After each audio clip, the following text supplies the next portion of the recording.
All right, welcome to another episode of the High Vibe Tribe. Today, I am joined by the dynamic duo of disclosure. It's Mr. Brad Olsen, publisher, author, world traveler, and his lovely girlfriend, Venus Saffaric, who comes to us fresh from England, right? Did you actually go back to England first? Yeah. You did. Okay. And they just had a most amazing trip to Bosnia and Herzegovina to do the I don't even know what the conference was called. It was just called the Bosnia Pyramid. Pyramid Conference. Okay, that's pretty straightforward with Dr. Sam Osmanagich. Yeah, pretty close. Something like that. I was just listening. Actually, I have it right here. Dr. Osmanagich, that's it, who is one of the experts of archaeology, pyramid studies, and since he's from Bosnia, he has created quite a controversy by claiming that the all these hills that everybody thought were just hills in Bosnia are indeed ancient pyramids. But he goes further than that. He goes beyond claims. He actually implements true science and has created quite a stir in the control systems that beat.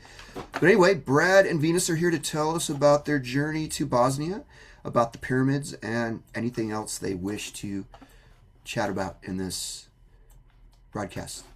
How the heck are you guys? Hey, great. Yeah, well, what was really nice about this particular conference is that it had a post trip too, and we'll talk about it and describe the giant spherical orbs that we saw, as Wow. well as the megalithic site called Doman. And here is Dr. Sam Osmanagich The legend. with the pyramid in the background. And so this is the pyramid of the sun, which I climbed on the last day. You requested, Is Mike, you that said, did you climb it yet? Did you climb it? So I did climb it, and there is a small medieval hill fort, and we'll show you pictures of what that looks like. that's the But one this that's the is largest, Sam. right? What's that? That's the one that's the largest in the world, right? That's right. 2.5 times the size of the Great Pyramid in Egypt, and four sides, very symmetrical. And what was your impression when you saw this, Venus? No nun Uh, attack there, huh? I'd say intrigued because I didn't really know too much about it before coming, and I just wanted to kind of go with an open mind and no preconceived notions and just see how I felt. And I definitely would say that my being like a Reiki practitioner and working in the spiritual realm for many years now, I pick up energies in certain locations I go to and maybe have visions sometimes and different experiences.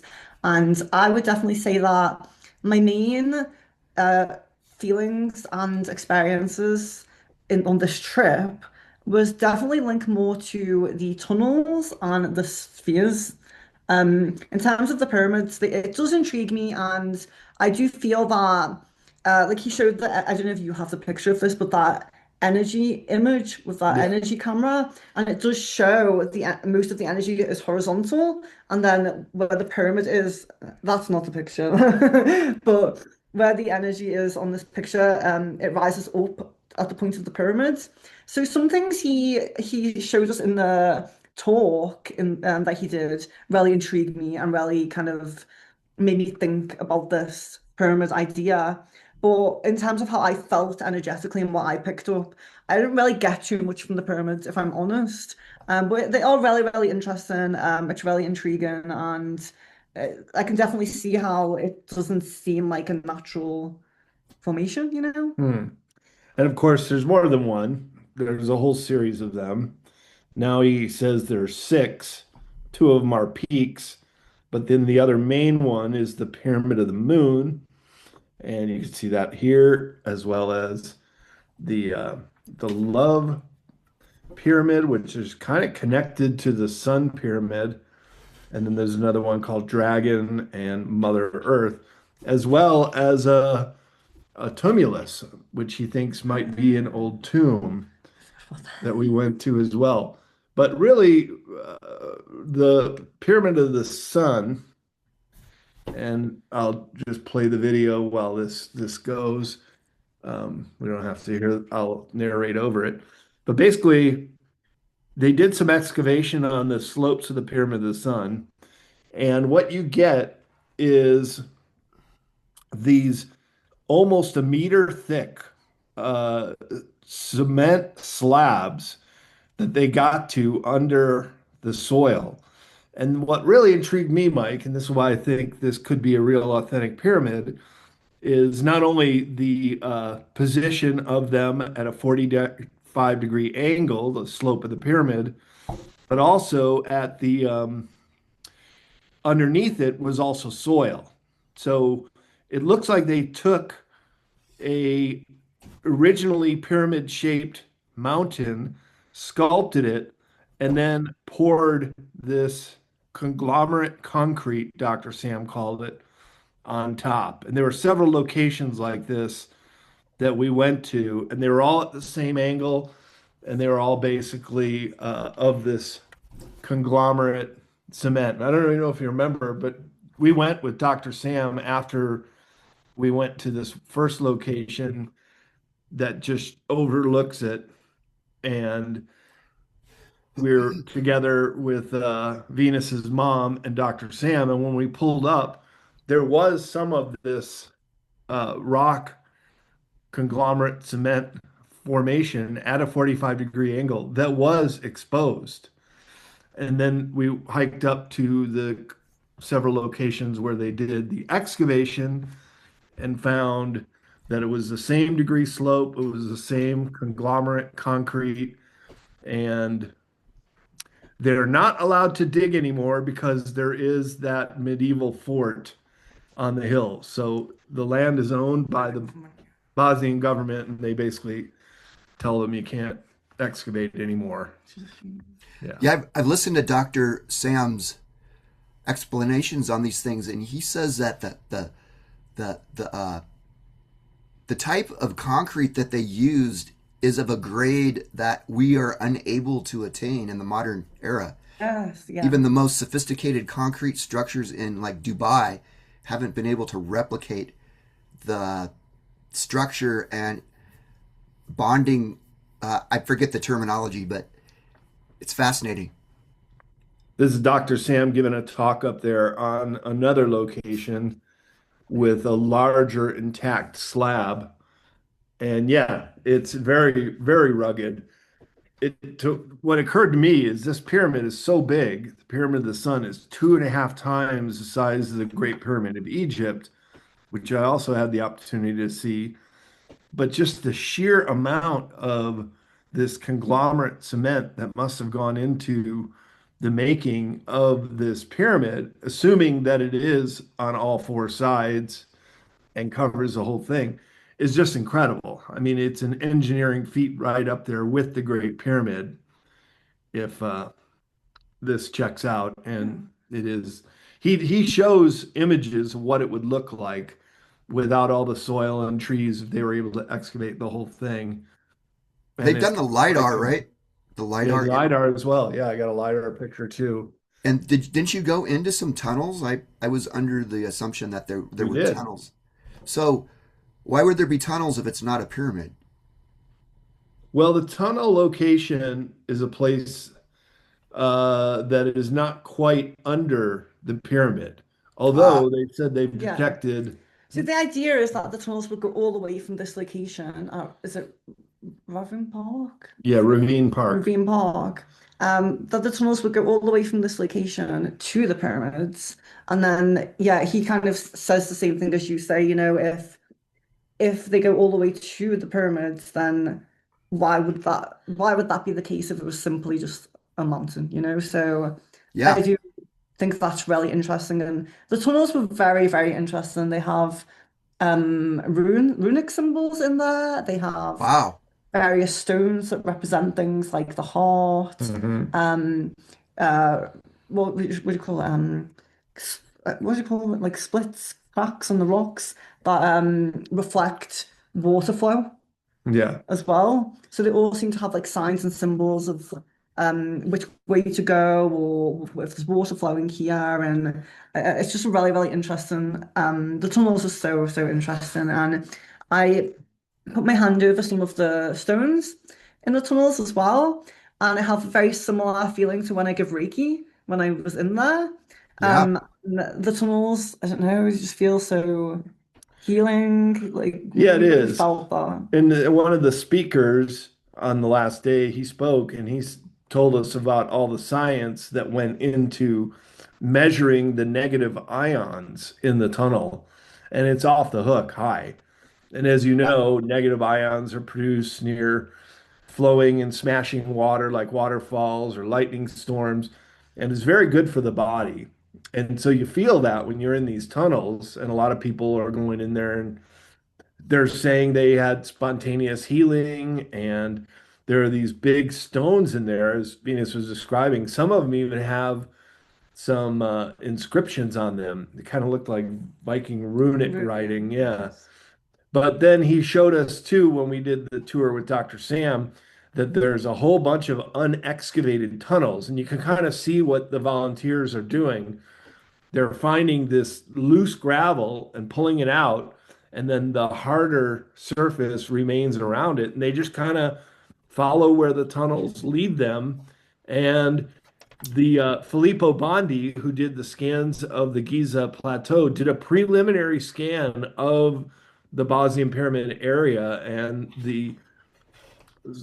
what they found was that there are tunnels underneath the Bosnian Pyramid. So he might be a speaker next year, and so may I.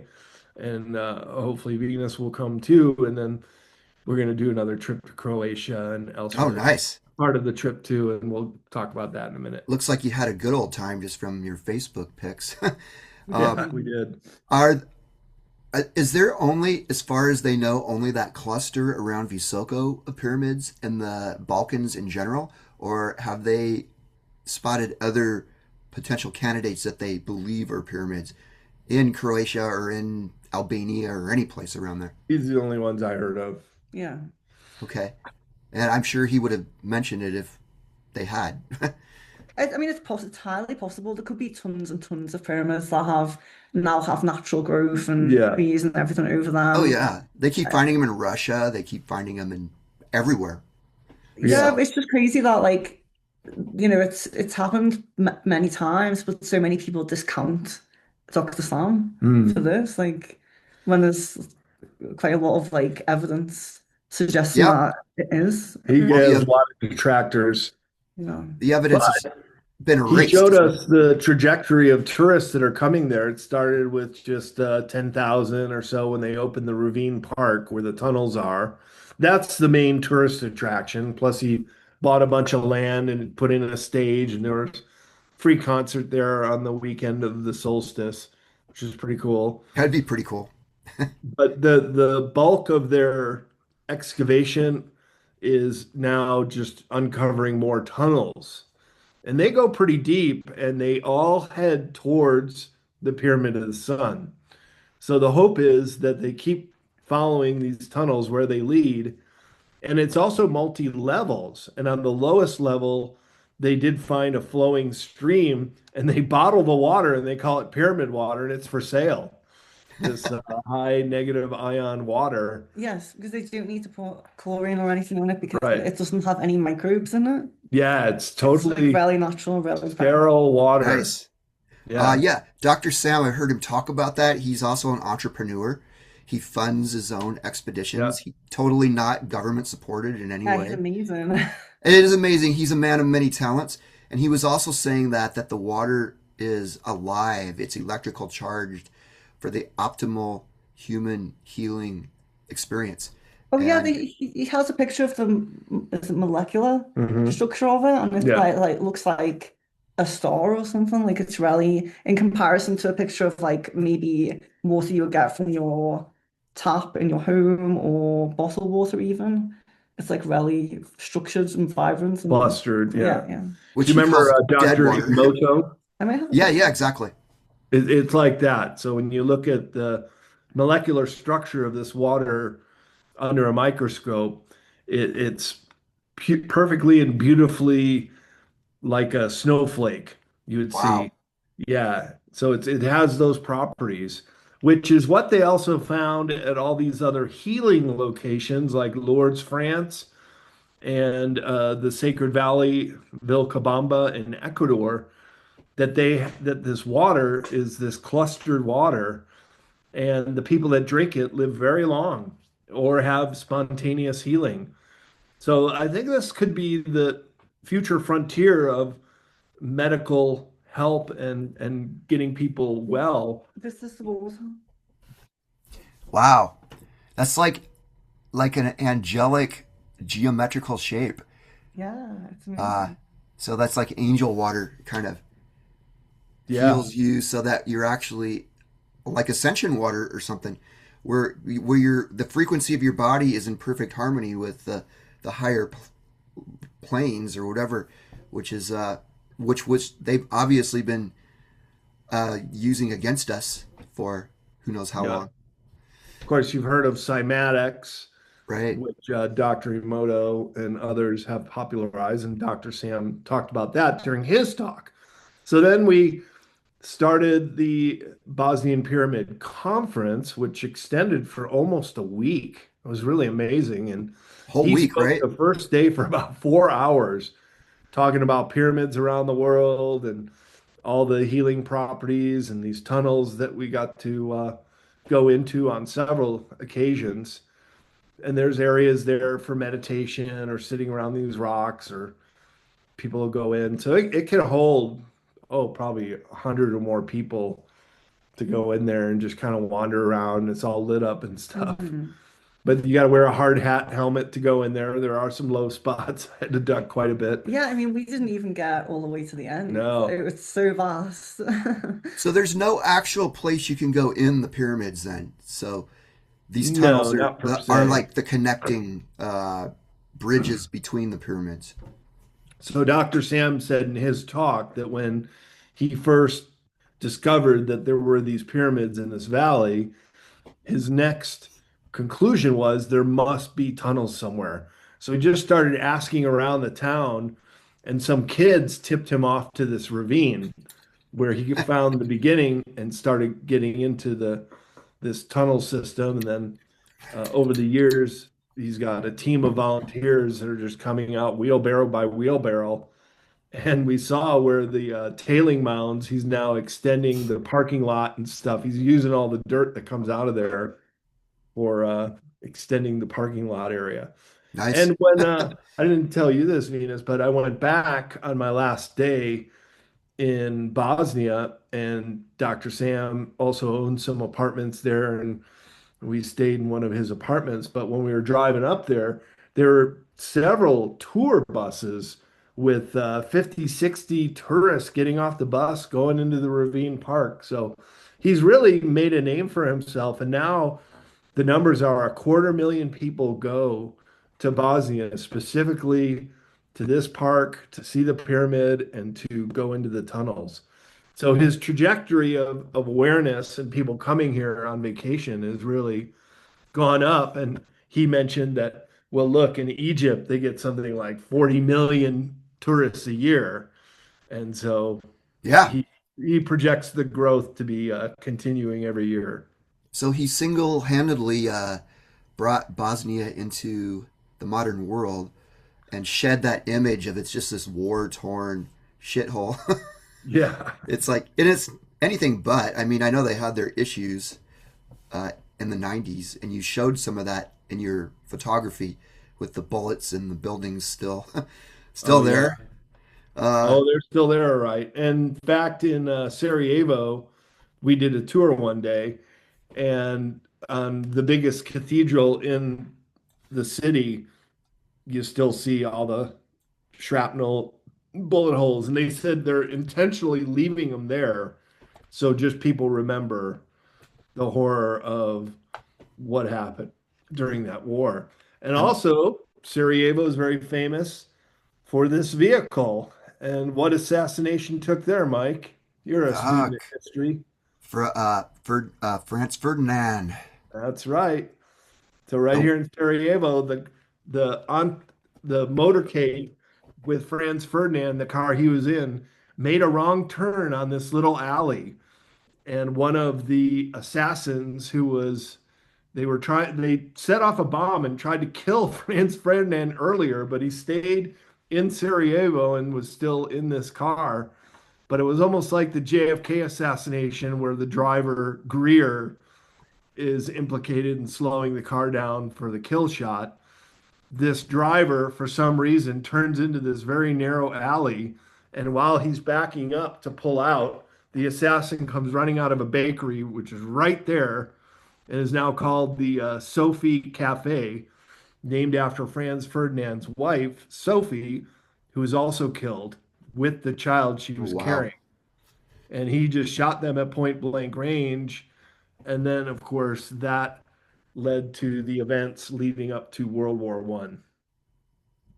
Yep, and then it's really been a nonstop war ever since, in many ways.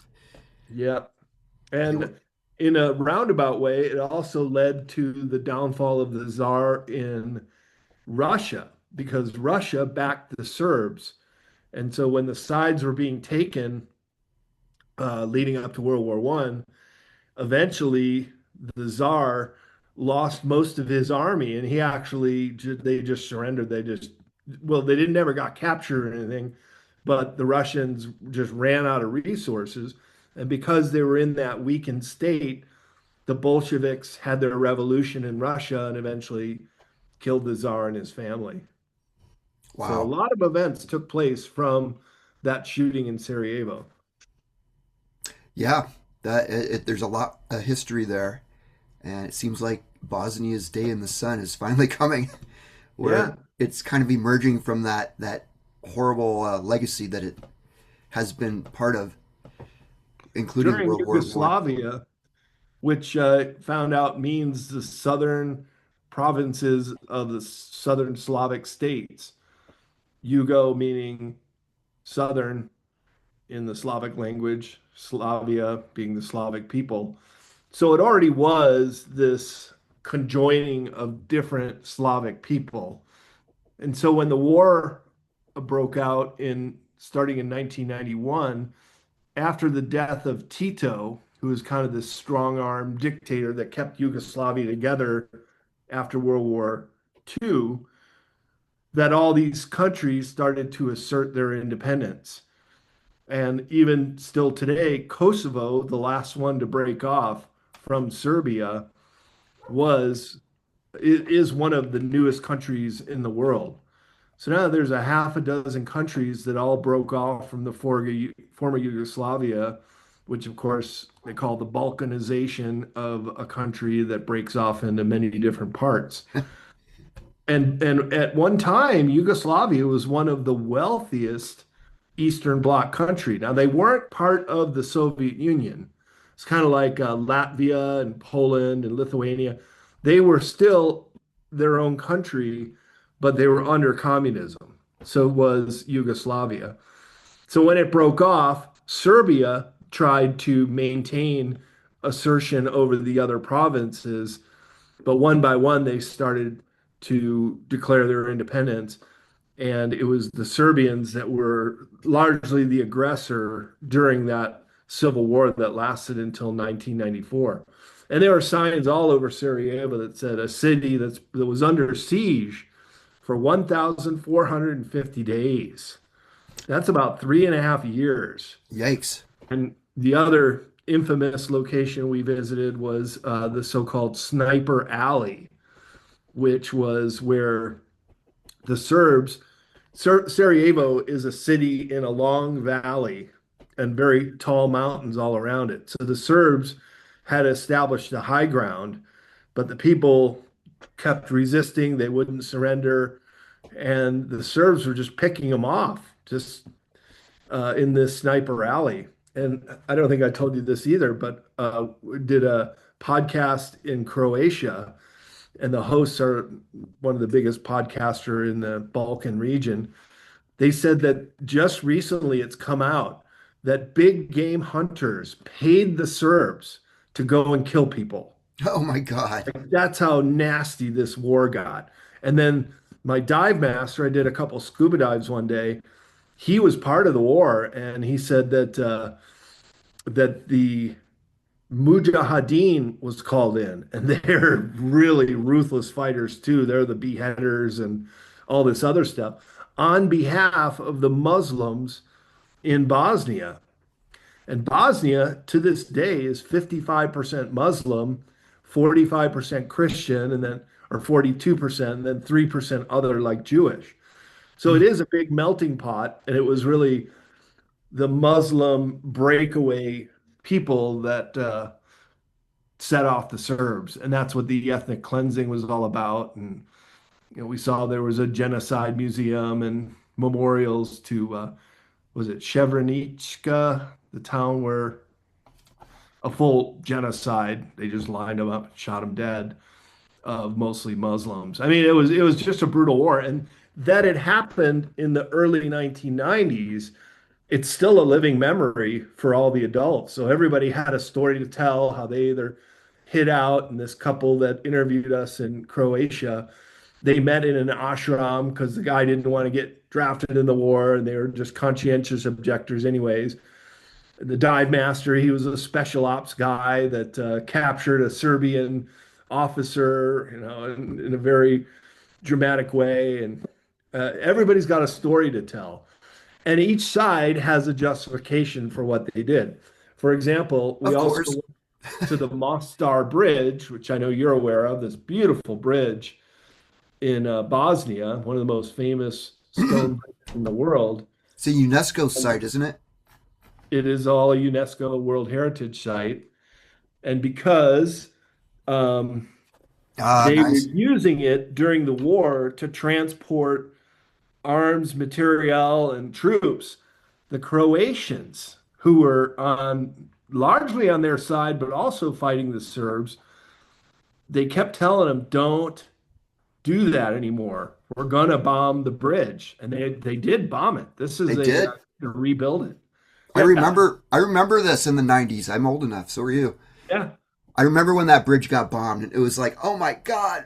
No." Luckily they rebuilt it. I don't remember when they rebuilt it, but I'm glad A they couple did. years later, you can see that it's newer, but it was built by the Ottoman Turks, who were then in possession of the Balkan Peninsula, where in many places, Sarajevo has a whole district that's like you're walking through Turkey with a bazaar, and we got some souvenirs there and stuff.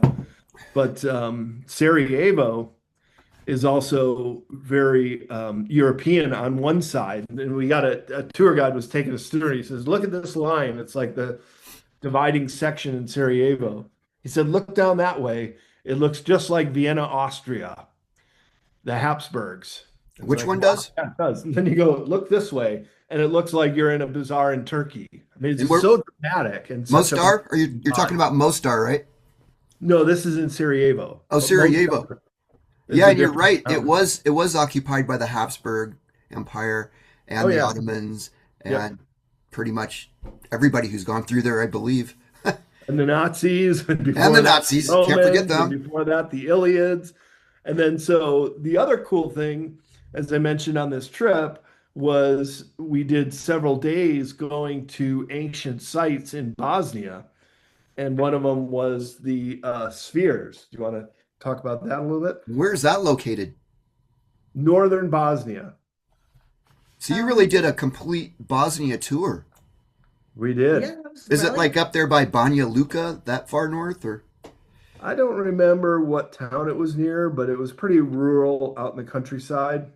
I remember seeing those, and that was like something I never knew about. So obviously, there's a lot more gems in Bosnia than just the pyramids. Yeah. So originally there were 400 of these perfectly spherical orbs, and they were all clustered together in this hillside. And then in 1935, there was a big flood in this narrow little creek canyon, and they all come tumbling out and rolling down the hillside. And so there are many different locations we could see. But this is another thing that people say is that's a natural formation. That's They're trying Right. to say those are natural, huh? yes, nature has naturally made perfectly spherical stone, Of apparently. course. Yeah, happens all the time. But up Yeah. the valley, you can see there are all these different locations. And then there were people that brought different devices, and they were also measuring. Remember that guy with the beard? He had like a Geiger counter or Appreciation something. tools, you Yeah, mean, or and divination tools. oh, But I thought he was checking it for maybe negative ions or things like yeah, that. yeah, I think so, yeah. Wow. Can't they, don't there, isn't there some way to determine if those are human made? Like, I mean, it's I like, think you only have to look at them to know that they're human made, you know, or maybe not human made, but well, they're not natural formation. intelligently designed, let's put it that way, Yes, instead yes. of naturally, randomly formed through the forces of nature. I had a Uh, very interesting experience. So this is the other thing that I was talking about, where like energetically and kind of more on a spiritual level, which is my, forte, if you will. Um, the tunnels and the spheres were the main thing that really stood out to me, like energetically. And I did have an interesting experience where I was I had a dream the night of the. Another shot of the tunnels. Yeah. Oh, go ahead.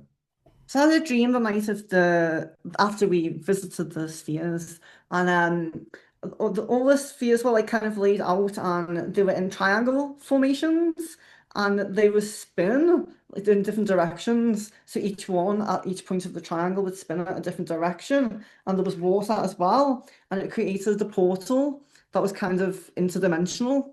And that was the kind of dream that I had about them, and that's the feelings so strongly energetically around them.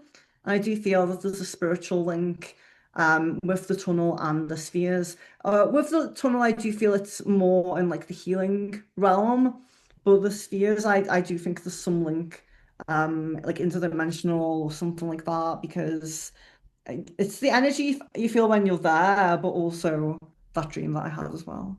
Seems like a lot of this ancient technology was all geared towards anchoring us into that spiritual realm, the Mm. higher vibrational frequencies. Yeah, and I think that we used to be able to I believe that going through portals and connecting with different beings was natural at one point. I don't think it Yeah. was like one of these things where someone would say they had an experience. Like I'm saying now that I had that experience, and there'll be people who will say like, "Oh, it was just a dream. She had a dream, like, after she visited them," which it's fair enough to say, but I do believe in the past that I wasn't so out there and like you're kind of like a little bit crazy if you say that, I think it was kind of normal to connect in these ways.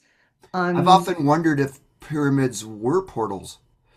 I mean, if they're finding Egyptian artifacts in the Grand Canyon and just things that aren't supposed to be where we've been told they're supposed to be all over the world in strange places, even though they deny them, enough people have spilled the beans. They had to have something of that sort because there's not enough archaeological evidence that they were actually transporting Egyptian artifacts yes, from well, point A to point B. 100% there was portals. Like I do have past life memories and things of being on Earth and in these experiences like Atlantis and Egypt and coming from like Lyra and things like that. Like that's my belief and my experience and my memories. But Bosnia is really interesting because it has this variation between like a pyramid structure, which is a point of energy being really directed at the point, to these spheres where it's almost like um I don't know how to say, like a Wi-Fi signal or something where it's coming from every direction, every angle, and the variation of those two shapes spiritually significantly is really, really interesting. And I do believe that pyramids directing energy upwards, specifically like I wish we had the picture of the energy photograph that Dr. Sam took, Hmm. because it's really interesting to look at whether most of the landscape, the energy, like above the trees and things like that, it's perfectly horizontal, and at the point of the pyramid, it goes directly up. And I do believe that at the point of pyramids like Egypt and Chichen Itza and things like that, where there's the point at the top is, or the energy direction at the top, can impact the, how can I say, like maybe the atmosphere. I don't know the right word to use, but where it makes entry point for ET crafts or interdimensional crafts. ET crafts, I would say, with pyramids, but that's my perception. Wow, I just thought of this stuff when you were talking about this. It's like it's a form of like spiritual somatics. It's Yeah. like creating the right energy geometry for all these things to occur, Hmm. which has we've been at war with, keep trying to revive this stuff for who knows how long, but it's like it's a war of those who don't want us to use this and those who do. Hmm. And these artifacts and sites that you just visited, it's like testament that this stuff once existed in abundance Hmm. and ubiquitously across the planet and probably beyond. Hmm. Oh, definitely. Yeah. I would say interdimensionally and extraterrestrially. Exactly, And multi universally, whatever you want to call it. yeah. So then we also visited a megalithic site, and you can see this block here has one of those telltale wraparound fits. That looks like Peru or something. Yeah, exactly. And Where's here's that? Dr. Sam giving a talk. It's called Dowerson, and this is in southern Dowerson. Bosnia. That Yeah. doesn't sound very Slavic. No, because it wasn't. It was the pre-Ilyans. So Pre-aliens, this okay. is more evidence for a builder race. And here is a gate that I'm describing on one of my reels on Yeah, I FaceTime. saw that. That was pretty cool. But Um, you can see the door hinge and the arch that was once there. And then these megalithic stones, this massive wall on this hill fort, um, showing signs of expert building, especially in this doorway here. The very, very closely fitted stones, like in Peru, where you can't even put a credit card or a piece of paper in there, and just massive blocks. where is that one located? Is that That's so? more in southern Bosnia. I think this was in Herzegovina, which was Okay. another province, but they just decided to link up with Bosnia for the Hence the name just the Bosnia sake, and yeah, Herzegovina. joining. Yeah. So that was like down by Trebnia or Trebania, somewhere Could down be. that. Yeah, Some I'm not sure. Again, they're just these really, really small towns. But the other cool thing about that is they just in the valley below were these massive, well, they called them tombs, but they're solid. They didn't have any bodies in them. And it was just this vast graveyard, necropolis, they called it, wow. uh, of these solid tombstones that were of this pre-Roman conquest. They were already there. Um, some of the signs said that they were made by the Crusaders because some of them have crosses on them or like Celtic crosses. But then Celtic, wow. other people that you talk to said, no, no, no, they're way, way older, going back to this ancient builder race. And then Dowerson is on the hilltop above this valley. So it was all this megalithic ruins and carved sites right in this one general area. Southern Bosnia, more in Herzegovina. What did you Huh. pick up when we were at this site? That's I I've never heard of that one before. I don't think anybody has. Yeah, I don't really pick up much of that one. That's the thing. Like rarely the spheres and the tunnels stood out How to did you me. sniff all these out? Just Dr. Sam? Oh, this was still on the Dr. Sam tour. Oh, this is a Dr. Sam tour. Yeah, Okay. yeah. And then That sounds like a occasionally, must do. yeah, then Yeah. occasionally he would have other people come in and talk as well. But basically, he was leading the tour and giving talks at all these sites. So this is at Dowerson, where he gave a talk about trying to age these stones, how old they are, and they do show signs of a lot of weathering and being very, very old. So So this being the builder race, the pre-Ice Age builder race, kind of like how things have dated much older with Göbekli Tepe in Turkey, which isn't too far away it's from the true. Balkan Peninsula, just a few hundred miles away. So the whole idea is this pre-Ice Age builder race would have built in several locations. And apart from the Bosphorus connecting Istanbul and Turkey, um, it's just a land route from Turkey to the Balkan Peninsula. So was there a separate conference from the tour, or was it all the same, rolled into one? So the way he did it was we would go to a location in the morning, and then the other one was the Temple of the Sun was the first day. Then we went to the um, Moon Pyramid, which is a terraced pyramid. It's a different kind of Like a stepped pyramid. yeah, like a step pyramid, and they did some excavations there and found a different kind of cement, or would you say there were blocks or bricks? I think it's more the layout was different. Yeah. I think.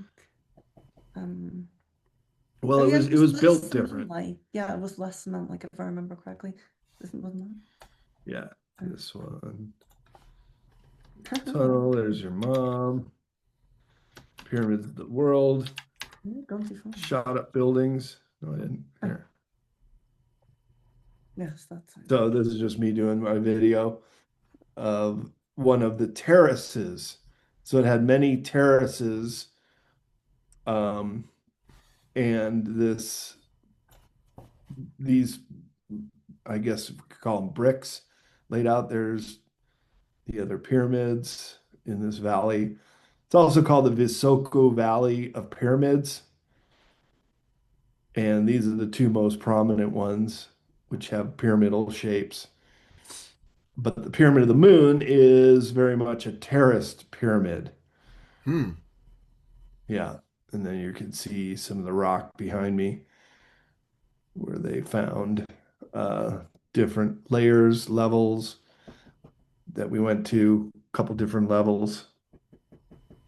So yeah, I mean, then we would do a morning tour before it got too warm, and then Is then it we pretty would hot go there? to back to the Ravine Park, and then a different speaker each day. And I give my talk after we were at this Temple of the Moon. Actually, I did two talks for about 3 hours, one on Antarctica, and then another on sacred places in Europe, which included the Bosnian pyramids. And that's how I met Dr. Sam at a conference. And I gave him my book, Sacred Places Europe, which has the Bosnian pyramids in it. And just been friends ever since. And then he invited me to come and speak at this conference. This was the first one, the first No, conference. they've done it a couple years. Hertax were there last year, and Oh, okay. he's had other speakers. But This is it's about a the fifth or sixth one they've done. but it's going to continue. It will continue, and it'll be around the summer solstice every year, the week leading up. Oh, that's cool. And it's Yeah. in Sarajevo, the conference, or just at the No, in sites. Visoko, which is just a 45-minute drive from Sarajevo. So you fly to Sarajevo. Fly to Sarajevo, get picked up, and one of the days we did a tour of Sarajevo with a guide, and that was pretty cool too. I Get a look bet. at But he invited Brad Wozny and other media people, Mike. Maybe you can go as media. He'll comp your badge. For Brad Wozny, he just had to pay for his hotel and um, Which is just probably fairly cheap there, I would imagine. oh, it's super cheap. In Bosnia's Bosnia, Croatia is part of the EU, though. Croatia was a little bit more expensive than the US, but Bosnia definitely cheaper. well, you also went to the tourist trap of Dubrovnik, which Yeah, we has did. become So quite then too popular for its own good. after our tour ended, and it was about 10 days with the post trip, then we extended our trip. And then I picked up a rental car, and Brad Wozny was on a motorcycle, and then we went off to see the walled city of Dubrovnik, and here we are up on the famous walls, Nice. cannons, and it goes all the way around and surrounded by water on three sides. Really impressive. And this town also got bombed during the Yugoslav Independence War, Wow. just to defeat the people, just to break their spirit, kind of thing, like for the stupidest reason. But boy, was it beautiful city, no cars, no bikes, no nothing. Oh, that Just sounds these appealing. massive walls, and then we went swimming at this location. That was pretty cool on a really hot day. Europe was having a massive heat spell when we were there. So it's not usually that hot? Well, maybe it is in the summer, but it was really hot when we were there. Well, it is a Mediterranean climate, Southern Europe, so it's hotter there Yeah. just in general. But you can see those walls just so amazing, so That's beautiful. incredible, yeah. It That's a really reason is. So they Dubrovnik, yeah, of course, World Heritage Site. that's the reason they Certainly worth filmed Game of seeing. Thrones there. I think they have tours there for that. Oh yeah, for sure. Yeah, like a lot of drawbridges and ways to get in. There's another one of my videos I did walking around the old city. You know, if you go, I checked out Croatia, planning to go there someday, and it's like every little town around there is just gorgeous in its own way. Oh, Yeah. so beautiful. It's beyond just Dubrovnik. It's like you could go Yeah, anywhere randomly, and it's like, whoa. that's right. And so then we stayed a couple extra nights, and I booked us this hotel. Maybe you could play your video of what was it? The town we were in, that little town where we stayed for 3 nights. Okay. Slano is what it was called. Oh, This little seaside town, and then we got S- our beach time in, and Solano by the it was sea. near Dubrovnik. So then one day went to Dubrovnik and and the waterfalls as well. meet up with yeah, but we're still in Croatia. Yeah, I see it. It's right there. You're literally Yeah, like 3 miles from the Bosnian border there, though. It's like a yeah, little tiny sliver. in Slano. Yeah. It's only like And 10 then miles from Dubrovnik. found another town just driving down the highway and see this sign for Stone, Ston. And it too is like this walled city, but they had these walls that went up and over a hillside. I mean, just incredible defensive measures because Croatia is largely on the coast. So just like these medieval forts with moats and drawbridges, and then no wonder they filmed Game of Thrones TV show, which I haven't seen, but everybody says, and you can see all the souvenir shops. Game of Thrones filmed Yeah, here yeah. Uh, for the I mean, and they dragons. actually lived the Game of Thrones, going through all this in its Yeah, past. Wow, that's you pretty can play cool. a video I of don't know which one you mean. when we're out on the beach and people started cheering. Oh. Mhm. Yeah, and then we just pull alongside the road, and this is that bridge where if you continue along, then you can go to the little stretch of coastline that Bosnia has. But we Did you found go this there? little beach. We didn't Okay. because we were pretty short. Go ahead, play it if you Let me want. put on the Only have song. so much Go time, ahead. yeah. It's literally just showing us in the water, though. It doesn't Okay, all really right. show anything. All right. Well, then just to continue on with our trip, then we went to back up to Bosnia to Medjugorje, which is the fourth largest Mother Mary, or they call them Marian shrines in the world, after the Guadalupe, Mexico, Lourdes, France, and Fatima, Portugal. This one, like Fatima, some children had a vision of the Mother Mary. And then this Mary statue is said to show tears and cry. And there are always people there praying and packed around Wow. Medjugorje. It's not something I would expect in Bosnia, especially southern Bosnia, where it's mostly Muslim.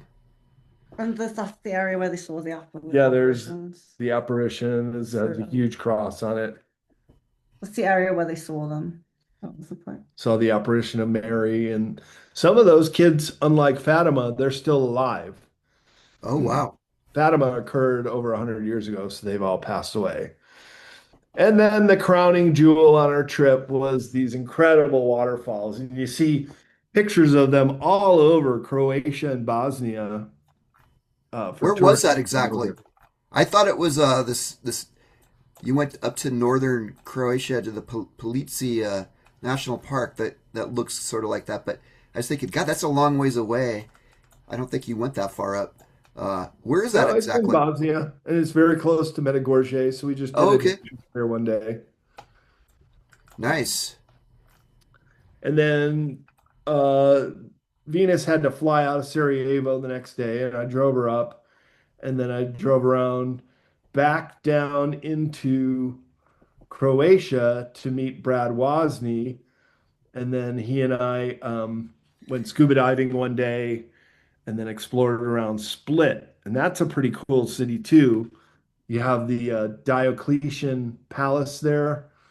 And here's us, just a couple clips. Scuba diving. We saw a shipwreck on one dive and then a coral reef on another. Here's the shipwreck. No submerged pyramids. No, but the dive master said there is an underwater archaeology site of amorphas, the vases of the Romans, of a sunken Roman ship that you can go to. So if we go back next year, we want to do that I trip. would imagine there's all kinds of good stuff submerged in the Mediterranean. Oh yeah, all kinds of cool stuff. Here's a better video of the shipwreck we saw. Oh, that's pretty cool. Yeah, just the That guy's skeleton always of it. going like that. Yeah.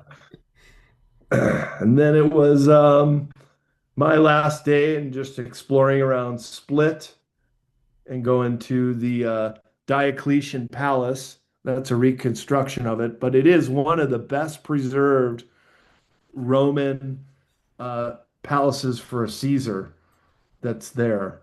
Wow, and And the that's whole old city of Split is World Heritage UNESCO site.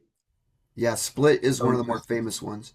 narrow alleys and just all over the place, cool churches. But then in the Diocletian Palace, still very well preserved and the gates on four sides. It's open to the public. You just walk right in and there are restaurants and other churches and stuff. But also megalithic blocks that they think that the Diocletian Palace was built upon the foundation of much older buildings too.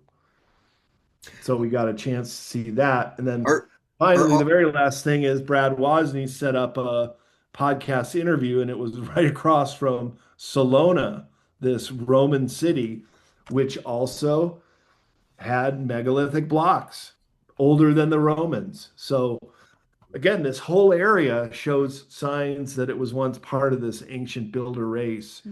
And the evidence is these big megalithic blocks, some of them weighing 30 tons. And cranes today in this modern age would be challenged to move 30-ton blocks. just more evidence that the ancients were more advanced than we are today. And we're giving them credit for it, yeah. We're And we're all all these connected in the time of Rome by the whole network of Roman roads. And a lot of that is still evident today too, the Roman road network, and we're Salona being the were largest all one. these places you visited open to the public, or are they by tour only? Some of them. Open to the public, but you got to pay to go into them. But we got to Salona, it was already after sunset and with a local, and he just took us on a tour and we just walked right in. And then we went and did recording the biggest podcasters in Croatia. And they're the ones that told me that there are bounty hunters that just came out in the news recently that people wanted to kill a human being. And talk about the sickness of people on planet Earth, that the Serbs would allow them to come and they would go to Sniper Alley in Sarajevo, and their particular interest was killing pregnant women. Can you imagine? For money, just like going to Wow. Africa and killing an endangered lion or elephant, just to Uh, go to Sarajevo It and makes more sense now why everybody wanted to secede from Serbia. yeah, there's still a lot of animosity, a lot of bad blood in the Balkan regions against Serbia. But I didn't go there, and they say everybody's got their side of the story. Of course they do. And you know Yeah, the Nikola Tesla was born in Serbia. yeah. So it's like, there's some good stuff. But that And was when Serbia was the predominant country. He was actually born in Croatia, but oh, they you're say right. You're Serbia right. because at the time of his birth, it was part of Serbia. That's true. I forgot about that. Yeah, I think Oh, he well, was. a Croatian would be quick to point that out. Yeah, He's their prodigal son. I mean, they love him there. We they've saw. been calling him Serbian for so long though. Uh, but I guess he's not in by modern standards Serbian. Well, he himself called himself Serbian because Yeah. Croatia was part of Serbia when he was born. Okay. It's the misunderstanding, I guess. Yeah, it's very messy over there to say the least. Yeah. Especially with terminology when Serbia used to be much bigger and now it's just this little shrinking tiny vestige of Yeah. what it once was. And will that break into two more countries? I guess that remains to be seen. Well, Kosovo is one of the newest countries recognized in the world. I think South Sudan is a little bit younger, as well as East Timor. But new countries are still being formed. I think we're up to about 214 independent countries of the world as recognized by the UN.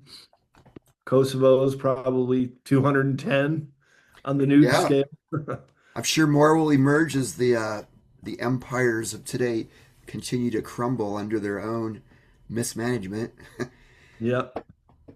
Well, I And would love to go to see Slovakia, or I mean, Slovenia, where um, Melania Trump is from. That's in the northern part of the former yeah, Yugoslavia. The southernmost part of Yugoslavia was Macedonia, where Alexander the Great came from.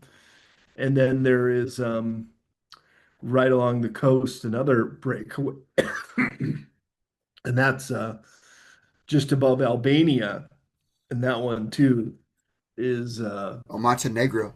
Montenegro. Yeah, really inexpensive, supposed really cool coastal towns, and nobody goes there, just like Albania. So maybe I next we those have go. always been on my agenda to get there, and I Yeah, haven't been able to get back there. Even Romania and Bulgaria are fairly fascinating in their own right. And I know yeah. Sasha Stone has been going a lot to Romania and working with some scientists who have been developing all this cool stuff for decades. So there was a lot going Peter on over Moon there that we too. still don't know about And there's supposedly a sphinx there. in Romania. Pareidolia, you're seeing a face or a sphinx in a rock formation, but Peter Moon and Sash Stone think it was carved. So, Wow, and a it very probably was. ancient land, I think, to conclude this talk, Mike, is the Yeah, pyramids, 33,400 years old, as carbon dated by a leaf they found on one of the layers. So that's pre-Ice Age. A lot of these megalithic structures are very, very old, and they too uh, show signs of their pre-Ice Age of this ancient builder race that connected to Turkey and also into Mesopotamia. So the cradle of civilization, which now includes Turkey and Göbekli Tepe, I think should also include Greece, Italy, and the Balkan Peninsula, which all have these very, very old megalithic walls and formations in these countries.